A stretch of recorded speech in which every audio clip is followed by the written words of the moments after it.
for staying. I wanted to start by saying that this True Very is a piece that really recapitulates and elaborates on 10 years of work since Andrea and Gallim came to the Pillow and made their first debut on the Inside Out stage, and then at the Duke, and then now here on the Ted Shawn stage. So I wanted to ask Andrea to give us a little bit of sense of the trajectory that you really came as a young choreographer working on finding your voice and doing, relatively short material. Now you have this whole portfolio of resources to draw from. Can you tell us kind of what it has been like to develop your voice as an individual choreographer? Oh, it's been I think it's a lifetime kind of process as an artist, and I think hopefully there's always a transition or an arc, a long run that you're on. But I think in the last 11 years, as a young dancer, I had an opportunity to study with so many wonderful masters and teachers, and my background is Doris Humphrey and Charles Weidman, just the pioneers of modern dance, and then going to Batsheva, and I think that there was a period of integrating those lessons and that history, and then sort of also kind of ripping it up and starting anew, and then finding again how important those lessons are, but from a new place, and finding my own voice. And a lot of it has been through collaboration with my dancers, with musicians, with dramaturgs, and I think that the creative process, one that we really value at Gallim, is a way that I feel my voice as an artist has been able to constantly grow and find new challenges. One of the things you've said in the past is that you're really interested in the studio in creating an environment where people can both take risks, be playful, have a sense of their own agency and their own ability to contribute to this process. Has that process changed in these 10 years? Are you feeling like you're at a different place in how you collaborate in your development? Yes. The process has changed. It's changed with my body changing. It's changed with my life changing. With the world around us changing.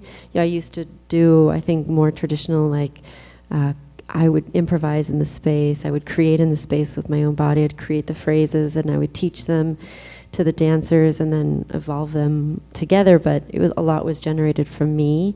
And then when I got pregnant, I had to stop moving for a lot of the pregnancy. And so I had to build another way of working with the dancers in that time, through directing, through creating games or problems for them to solve, or questions, and that completely changed how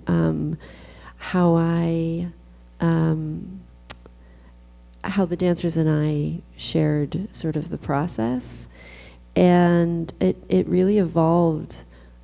The language, verbal language, but physical language, and the toolkit, and the way that we can be in the studio together and make because of that. And then it's constantly evolving. Bringing in things of the visual art world has been really important and interesting for me. The residency at the Met, and actually this is the first piece in which I use a full text. So every piece and every process I do, I really want to make sure that we're advancing and pushing new boundaries, new spaces, and taking some risks to grow.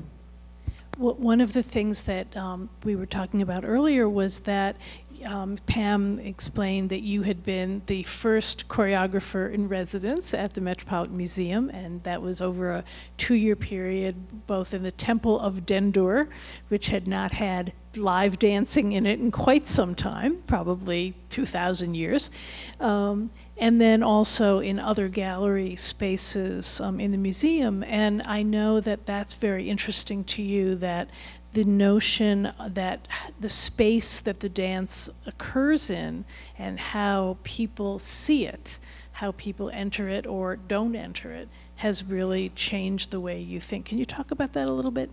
Yes, it's, well, just the what you ended on, it's very, very important for me to know where work is going to be performed. Even theaters that, relatively have similar makeups, I find them to actually be their own unique sort of anatomy, and I try to shape the piece if I have time.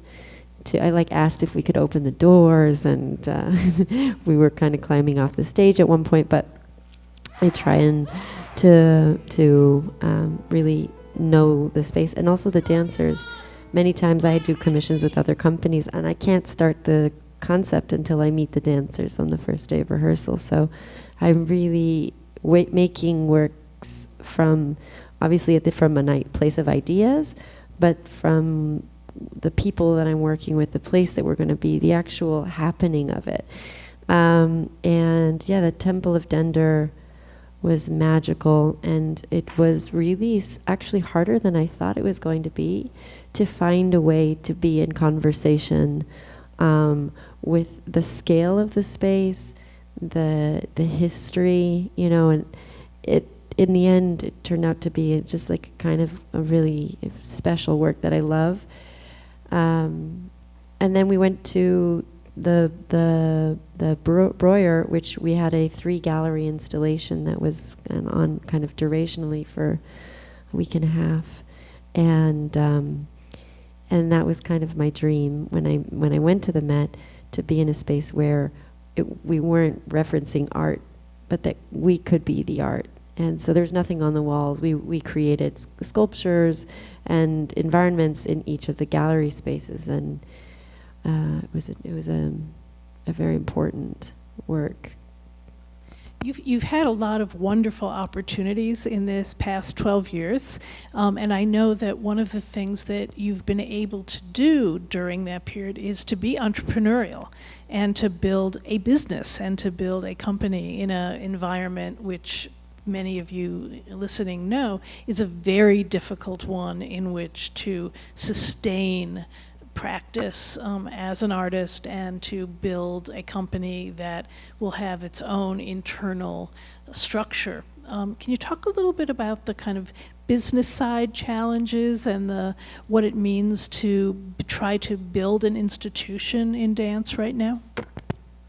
Yes, I think everything in the sort of market or the ecosystem is saying no dance companies.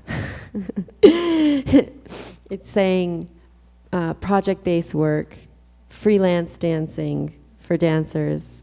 It's saying, be fluid, don't be an institution. And so you kind of have to figure out what your model is going to be.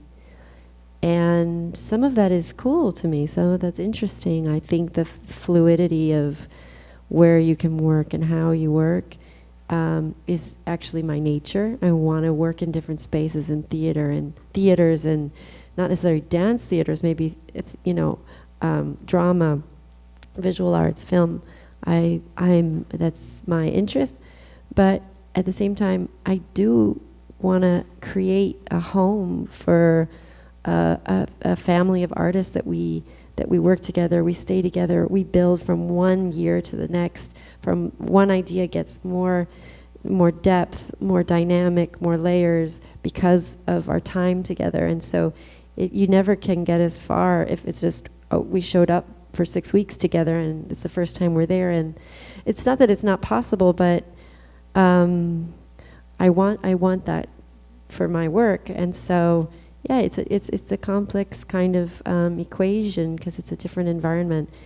So a lot of it is creating community, really valuing, a culture, identifying a culture, like what you believe in, what you want people to feel when they experience coming to our studio in Brooklyn, giving the dancers agency to feel like they can create make their own, make that community more vibrant. One of our dancers, Georgia, is doing programming in the space.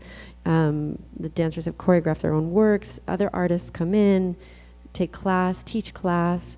So I think a big part of that is, on a base level, is creating an idea around what this place is supposed to do and feel like and offer.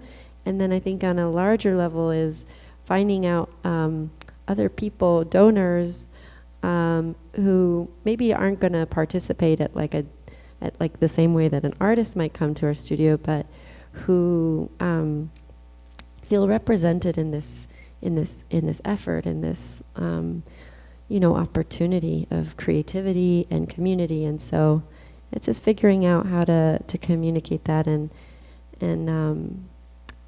bond, I guess, build bonds.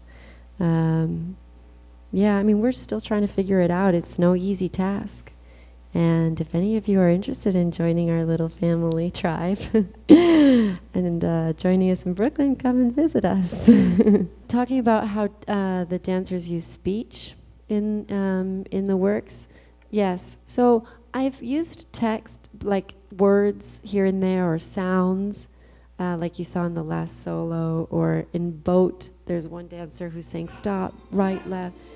That for me has been innate, just necessary. It's necessary that we go into voice, and it's actually it's not been too challenging for the dancers, I think, in those moments, because it's almost just like letting it's already there, but just like saying, okay, you can let the volume go up. And that's what they're saying inside. And using the text of Georgia, who is upside down, that's the first time that I've ever used a full sort of, scene of speech, text, which was written by my partner, and also some of the text is from Pagliacci's The Opera, the prelude of the opera. That was challenging. Was that made for this piece? Yes, that was made for this piece. This is the first time we're doing it. Run with my packs. Do you wanna ride on my back? Pray that what you lack does not distract. And even when you run through my mind, something else is in front of